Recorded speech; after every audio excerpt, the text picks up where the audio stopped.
Qual é a nossa ideia enquanto terapeuta quando nós estamos atendendo o nosso paciente? A gente quer compreender esse paciente como um todo.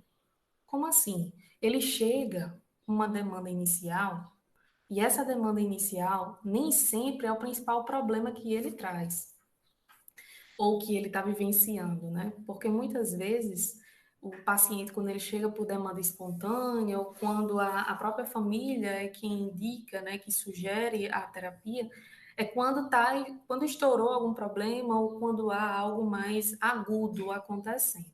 Mas nada acontece do dia para a noite. Então, é importante a gente entender que a composição das informações que o paciente nos traz, que a gente observa e que a própria terapia vai deixando mais claro, vai nos ajudar a montar o que a gente chama de conceituação ou conceitualização cognitiva. Mesma coisa. Isso aqui não é uma técnica de necessariamente de lápis e papel, certo? Que a gente tem um instrumento específico, um protocolo específico para aplicar e a gente chegar a essa conclusão. Não é.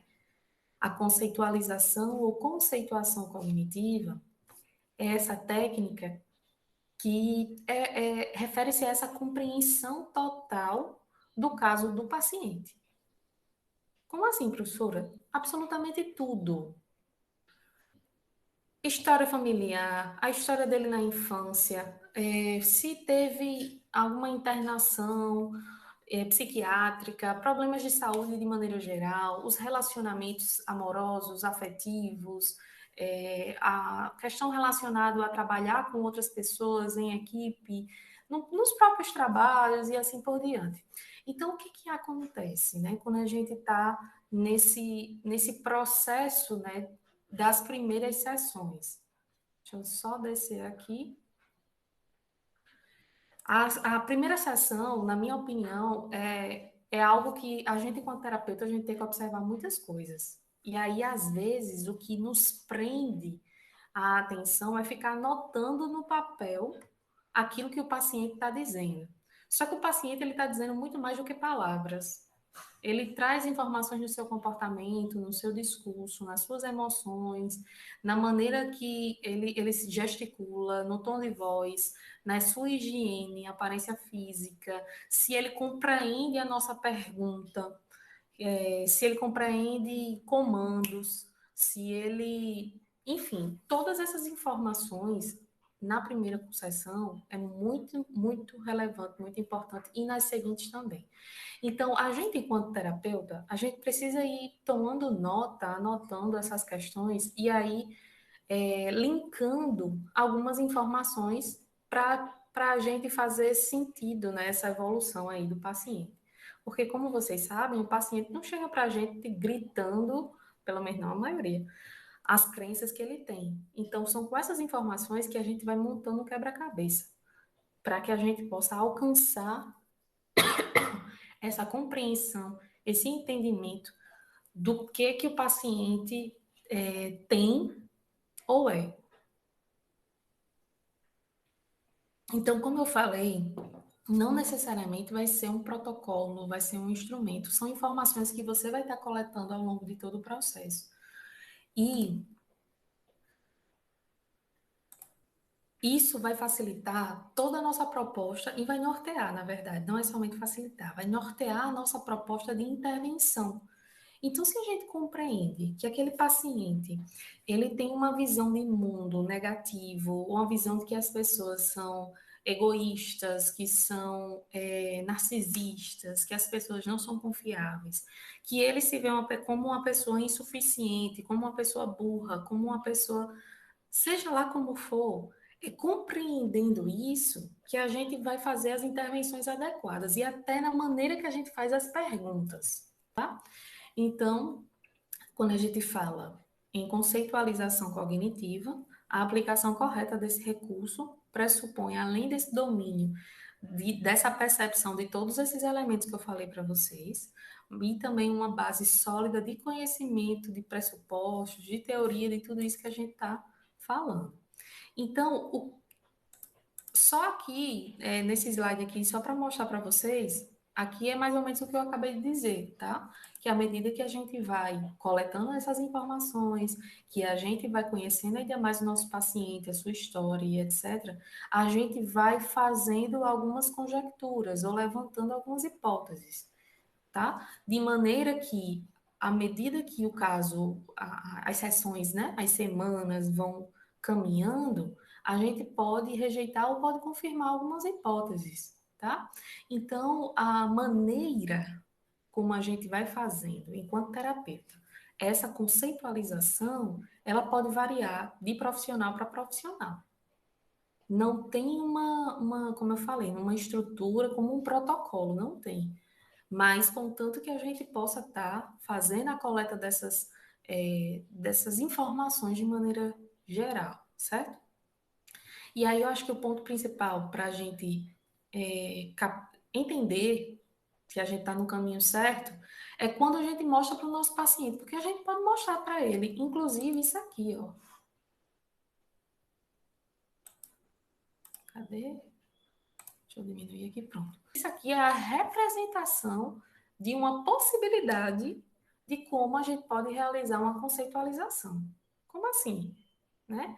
Então, se eu faço essa coleta dessas informações, eu já vou pensando, né? Meu paciente, ele tem essas características, ele falou isso aqui na sessão, isso aqui, isso aqui, isso aqui. Eu acredito que ele deve ter uma crença aí, vou aqui, por exemplo, que eu sou incompetente. Por que eu estou achando que ele diz isso, né?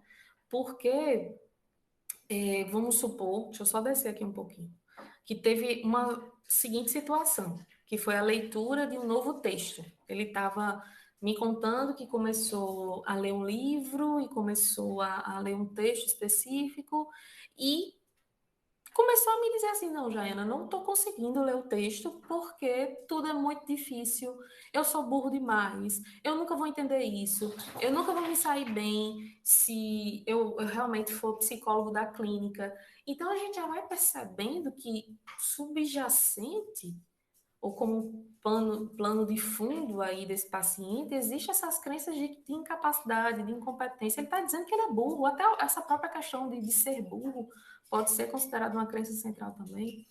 Vai depender de quê? Do contexto todo que ele está imerso, né? Então, a gente percebe que está ali por trás de tudo o que ele está falando, né? E aí, à medida que a gente vai entendendo ainda mais o paciente, a gente percebe que ele tem algumas regras, algumas atitudes, alguns pressupostos que vão estar cada vez mais confirmando e embasando essas crenças, que é o quê? Que ele não pode falhar, e que falhar é muito ruim, porque ele não já tem crença de incompetência? Então, quando eu erro, quando eu falho, isso é horrível, isso é terrível. Então, eu devo desistir se o desafio parecer muito grande. Então, se eu estou lendo um texto pela primeira vez, pronto, vocês estavam dizendo, né, do exercício. Eu li a questão pela primeira vez de análise do comportamento e eu percebo que eu não entendo nada.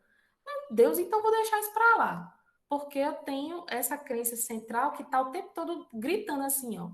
Eu sou incompetente, eu sou incompetente, eu sou incompetente, né? Então, alguns pressupostos. Se eu tentar fazer alguma coisa difícil, eu vou falhar. Se eu evitar fazer, eu vou ficar bem. Então, esse tipo de pessoa que tem esse perfil, ela tem uma tendência a ou procrastinar algumas coisas, né, que, depois eu faço, porque é quando eu me sentir um pouco melhor, e quando eu me sentir um pouco melhor, eu posso fazer dar certo, ou eu posso falhar menos, por exemplo, né? E minha gente, cuidado com os gatilhos, viu? Porque esses exemplos chegam direto no nosso coração, tá? Então, o que que acontece? A gente viu aí essa estrutura, né? Crença nuclear, crença intermediária, os pensamentos automáticos, os pensamentos automáticos, e tudo isso, nesse exemplo, foi gerado pela situação de ler um texto novo, né? Então, eu li um texto novo, chegou essa situação externa, né? Porque eu estava lendo e tal. E aí, diante dessa situação, como foi que eu me senti, né? Eu me senti desanimada, eu me senti triste, eu me senti assim, um pouco angustiada.